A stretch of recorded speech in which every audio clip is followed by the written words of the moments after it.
The remarkable thing about this is the only cave on this mountain. So, if the sort of Arabian alternative is true, and this is Mount Sinai, then this is the place.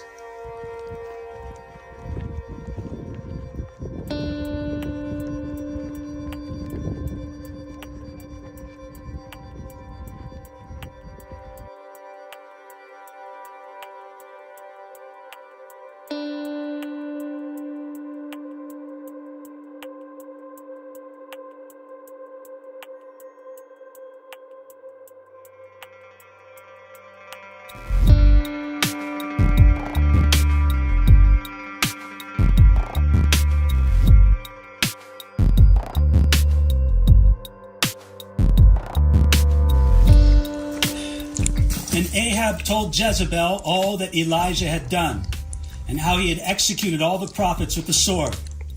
Then Jezebel sent a messenger to Elijah, saying, "So let the gods do to me, and more also, if I do not make your life as the life of one of them by tomorrow about this time."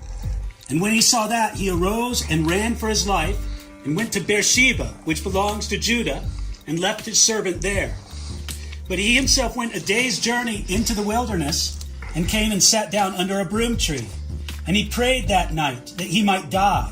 And he said, "It is enough. Now, Lord, take my life, for I am no better than my fathers." Then, as he lay and slept under a broom tree, suddenly an angel touched him and said to him, "Arise and eat." Then he looked, and there was by his head was a cake baked on coals and a jar of water.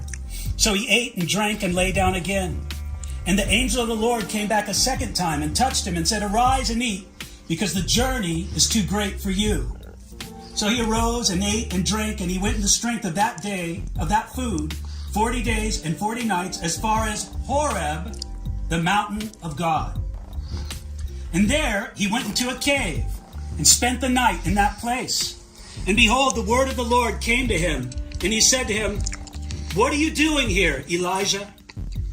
So he said, "I've been very zealous for the Lord God of hosts, for the children of Israel, forsaking your covenant, torn down your altars, and killed your prophets with the sword. I alone am left, and they seek to take my life."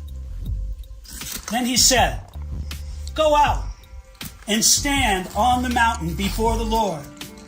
And behold, the Lord passed by, and a great and strong wind tore into the mountains and broke the rocks in pieces before the Lord. But the Lord was not in the wind. And after the wind, an earthquake. But the Lord was not in the earthquake. And after the earthquake, a fire. But the Lord was not in the fire. And after that fire, a still, small voice.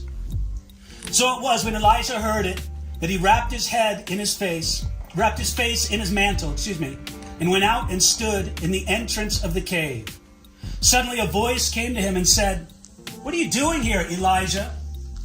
And he said, "I've been very zealous for the Lord God of hosts, because the children of Israel, forsaking your covenant, torn down your altars, and killed your prophets with the sword. I alone am left, and they seek to take my life." And the Lord said to him, "Go, return on your way to the wilderness of Damascus, and when you arrive, anoint Hazael as king over Syria.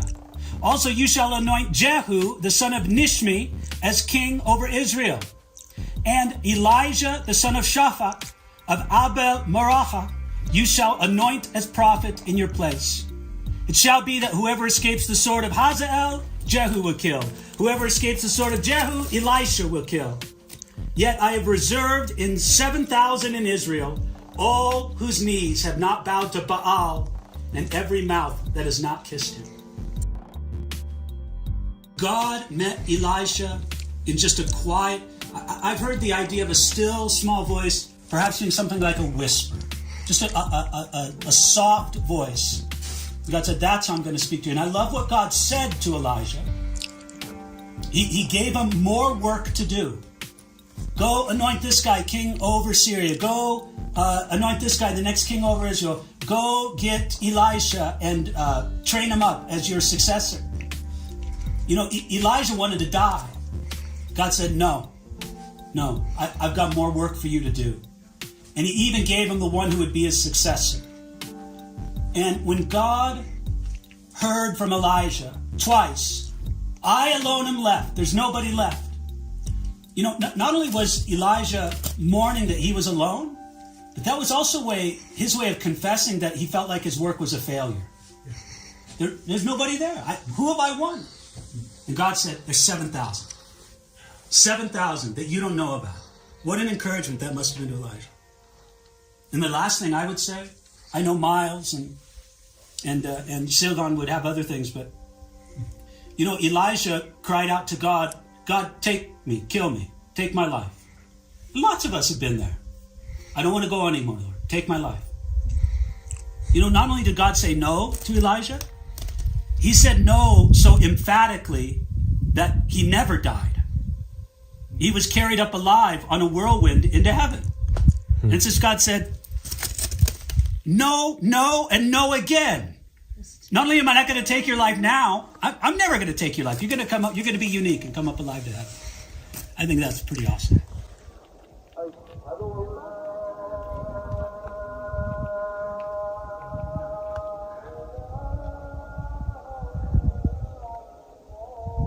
Now, the remarkable thing about this is the only cave on this mountain.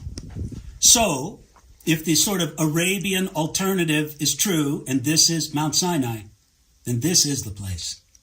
Quite striking.